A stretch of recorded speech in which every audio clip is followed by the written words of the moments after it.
Hello and welcome to today's English lesson. My name is Stuart. In today's lesson, we're looking at the different types of names in English. Let's go to the intro.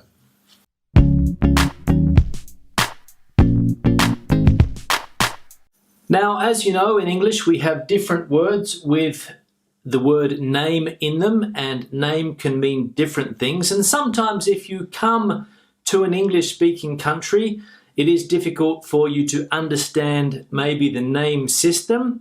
So what I'm going to do is try and explain the different types of names and the way we use these names in English. Now, the first thing we'll look at is the first name. Now, as you know, my name is Stuart, okay? That is my first name. In English, we have a middle name, okay? A middle name is not compulsory, it's not obligatory for people to have, but the majority of people in English-speaking countries have a middle name as well. For example, your middle name could be Anthony John Smith. So John would be your middle name, Anthony John Smith. The middle name is to distinguish you from another person with the name Anthony Smith. So another person could be Anthony Stephen Smith or Anthony Brian Smith. That is the role of the middle name. Now, we have a surname, okay? We normally have one surname. Some people can have two or more surnames, or you can have a hyphenated surname where you have one surname, a hyphen, and then another surname, okay? That's also quite common for some people to have that. So they have a double surname. Surname is also your last name, and it's also your family name. So the structure for names normally in English-speaking countries is first name, middle name, and surname. Now, I know that in many countries, especially the Spanish-speaking countries, you normally have two surnames. You have your father's surname and your mother's surname. You don't often have a middle name, okay? So this is the difference between the first name, middle name, and surname difference in, as I said, English-speaking countries.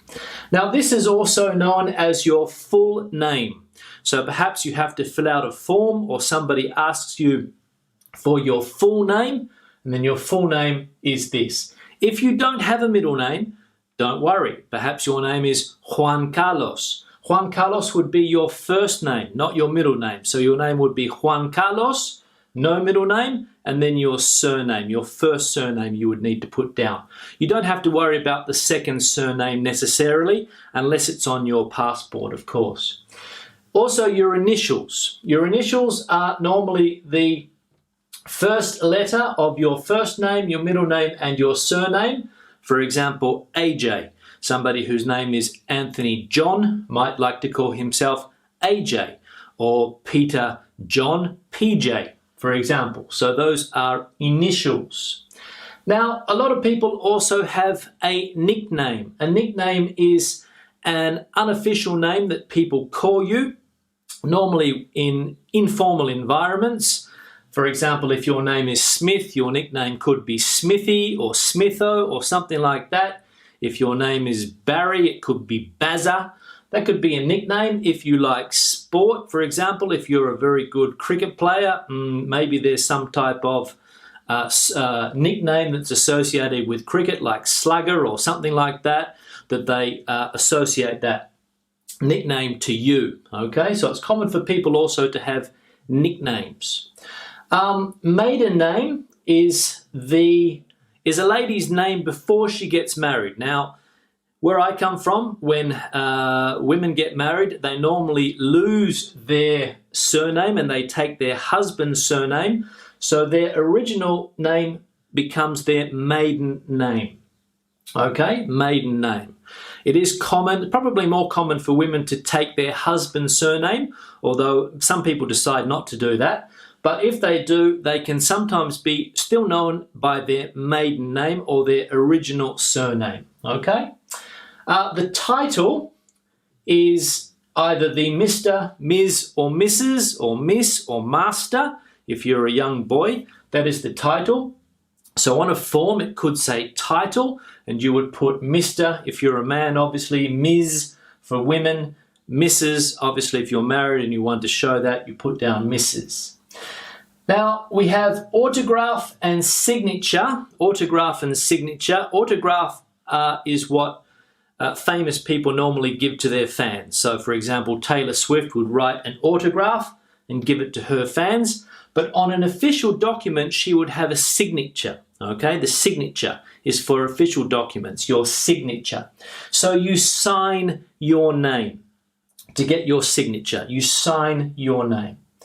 Some people have false names. If you get caught by the police, you can give a false name if you don't want them to know who you are. I don't recommend doing that, but people do it, a false name. Some people prefer to have a pseudonym, okay, which is not their real name, it's a pseudonym. Writers have pen names, a pen name, so a famous writer that doesn't want to use their real name uses a pen name, which is a pseudonym, a pen name. Nowadays with computers, we also have user names, a username. Stage name is a pseudonym for actors, and screen name is also a pseudonym for actors and other people who are artists and don't want to use their real name. For example, Elton John. Elton John is not his real name. It's a stage name. It's a pseudonym. I think his name is Reginald something, but Elton John is not his real name. So it's quite common for people, artists especially, to not use their real name. Raquel Welch, that famous actress from the 1960s, her name is not Raquel Welch. It's a pseudonym, okay? She has a different name. It's a pseudonym or a stage name or a screen name. Thank you very much for watching the lesson. If you have any comments or questions, please leave them below. Remember to share the video on social media, Facebook, Google+, Twitter, Pinterest. Share it up. I'll see you in the next lesson. Have a good day. Bye for now.